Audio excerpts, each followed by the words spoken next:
अपनी भावनाओं पर नियंत्रण।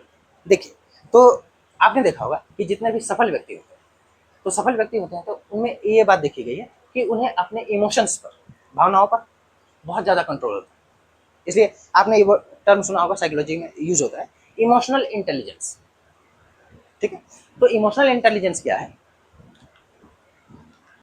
तो इमोशनल इंटेलिजेंस कहते हैं, यानी इमोशनल इंटेलिजेंस सामान्य भाषा में अगर कहें तो आपको अपने भावनाओं पर नियंत्रण करना, इमोशन पर कंट्रोल करना सिखाता है। जैसे मान लेते हैं किसी व्यक्ति ने, आपकी कोई गलती नहीं थी, लेकिन आपको बिना वजह के कुछ कह दिया।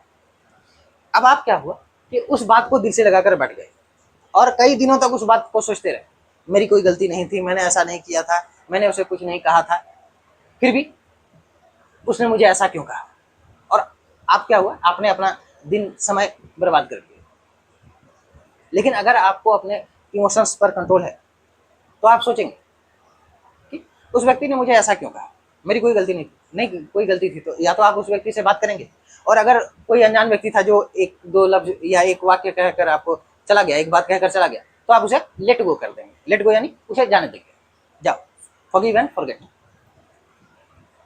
ठीक है, तो इसे कहते हैं इमोशन पर कंट्रोल। और इमोशन पर कंट्रोल कैसे रखा जा सकता है? तो ये आपको इमोशन पर कंट्रोल हर जगह रखना है, चाहे वो आपका घर हो या आपका ऑफिस हो या और बाहर हो, कहीं भी। मान लेते हैं कि कोई व्यक्ति आता है और आप पर अचानक से चिल्लाना शुरू कर देता है। हो सकता है वो व्यक्ति अनजान भी हो या हो सकता है वो व्यक्ति आपका परिचित भी हो। तो चिल्लाने का मतलब, इसका मतलब क्या होगा कि आप भी वापस में चिल्लाना शुरू कर देंगे? तो इसका जवाब है नहीं। देखिए, रिएक्ट करना और रिस्पॉन्ड करना दोनों में फर्क है। अगर आप इंस्टेंटली चिल्लाना उसी के साथ शुरू कर देते हैं, उससे बहस करना शुरू कर देते हैं, तो इसे कहते हैं रिएक्ट करना। लेकिन आप कुछ सेकंड के लिए ठहर जाते हैं और उसके बाद फिर आप उसे कुछ कहते हैं, तो इसे कहते हैं रिस्पॉन्ड करना।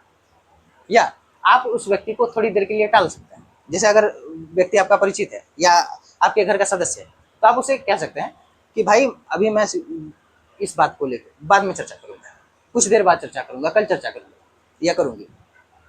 तो इससे क्या होगा कि उस व्यक्ति का जो गुस्सा था या उस व्यक्ति का जो रिएक्शन था उस पल के लिए ठंडा पड़ जाएगा। और हो सकता है उस व्यक्ति को बाद में रियलाइज हो कि हाँ, मुझे उस समय वैसा नहीं बोलना चाहिए था। तो इस तरह से इसे कहते हैं इमोशनल कंट्रोल, अपने भावनाओं पर नियंत्रण। और ये आपको धीरे धीरे सीखना होगा। और दुनिया में जितने भी सफल व्यक्ति हैं उनमें ये आदत देखी गई। आप देखेंगे जब कोई कॉन्फ्रेंस हो रहा होगा, कोई सेलिब्रिटी सामने होगा, तो मीडिया वाले कई बार चुभने वाले सवाल करते हैं, नेगेटिव सवाल करते हैं। ये सामने वाले को, सेलिब्रिटी को फंसाने की कोशिश करते हैं, सवालों में उलझाने की कोशिश करते हैं।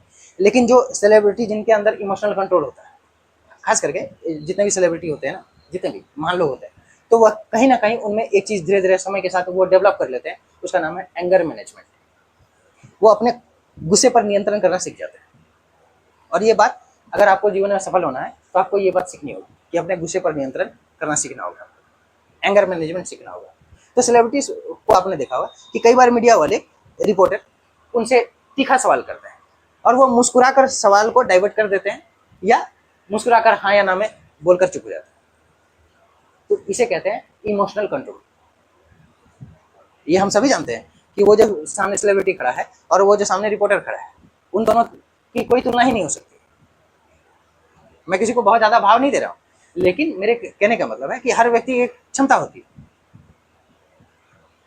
तो इसलिए आपको बड़ा ऑफिसर बनना है, बड़ा कोई सफल व्यक्ति बनना है, कोई देश का कोई बड़ा पद संभालना है, तो आपको अपने भावनाओं पर नियंत्रण रखना होगा।